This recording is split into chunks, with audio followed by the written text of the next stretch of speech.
ಸ್ವತಂತ್ರ ಭಾರತದಲ್ಲಿ ಕೂಲಿ ಕಬ್ಬಲಿಗ ಸಮಾಜಕ್ಕೆ ತೀರಾ ಅನ್ಯಾಯವಾಗಿದೆ.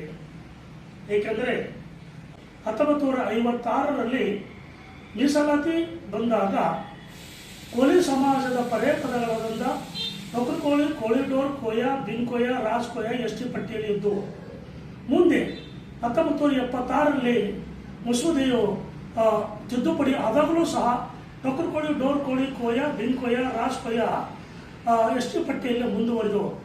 ಆದರೆ ಅಚತುರವಾಗಿ ಕೋಲಿ ಕಬ್ಬಲಿಗ ಸಮಾಜದ ಇತರ ಪರ್ಯಾಯ ಪದಗಳು ಎಸ್ಟಿ ಪಟ್ಟಿಯಲ್ಲಿ ಸೇರಿಸಲು ಸಾಧ್ಯವಾಗಲಿಲ್ಲ.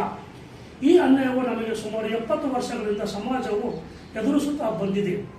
1996ರಲ್ಲಿ ದಿವಂಗತ ವಿಠ್ಠಲ್ ಅವರ ನೇತೃತ್ವದಲ್ಲಿ ಬೃಹತ್ ಪ್ರಮಾಣದ ಹೋರಾಟ ಪ್ರಾರಂಭವಾಗಿ ಅದು ನಿರಂತರವಾಗಿ 30 ವರ್ಷಗಳಿಂದಲೂ ಮುಂದುವರಿತಾ ಬಂದಿದೆ. ಆದರೂ ಸಹ ಕೋಲಿ ಕಬ್ಬಲಿಗ ಸಮಾಜಕ್ಕೆ ನ್ಯಾಯ ಸಿಕ್ಕಿಲ್ಲ. ಈ ನಿಟ್ಟಿನಲ್ಲಿ ಮತ್ತೆ ಅಕ್ಟೋಬರ್ 30, 2023ರಂದು ಕೇಂದ್ರ ಸರ್ಕಾರಕ್ಕೆ ಕಳಿಸಿರ್ತಕ್ಕಂಥ ಫೈಲನ್ನು ವಾಪಸ್ಸು ಬಂದಿದೆ. ಬಂದಾದ ನಂತರ 2 ವರ್ಷಗಳಾದರೂ ಸಹ ರಾಜ್ಯ ಸರ್ಕಾರವು ಯಾವುದೇ ಕ್ರಮ ಕೈಗೊಂಡಿಲ್ಲ.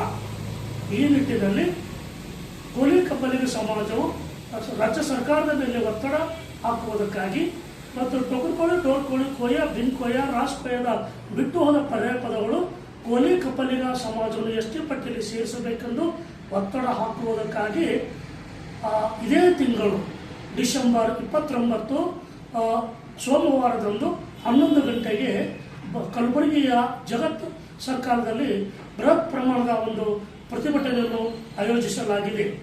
ಈ ಪ್ರತಿಭಟನೆಗೆ ಸಮಾಜದ ಎಲ್ಲ ಬಾಂಧವರು, ಕಲಬುರಗಿ, ಯಾದಗಿರಿ ಮತ್ತು ಇನ್ನಿತರ ಎಲ್ಲ ಜಿಲ್ಲೆಯ ಬಾಂಧವರು ಈ ಪ್ರತಿಭಟನೆಯಲ್ಲಿ ಸಾವಿರಾರು ಸಂಖ್ಯೆಯಲ್ಲಿ ಭಾಗವಹಿಸಿ ಸರ್ಕಾರದ ಮೇಲೆ ಒತ್ತಡ ಹಾಕಬೇಕು ಮತ್ತು ಪ್ರತಿಭಟನೆಯನ್ನು ಯಶಸ್ಸುಗೊಳಿಸಬೇಕೆಂದು ಕೋರುತ್ತೇನೆ.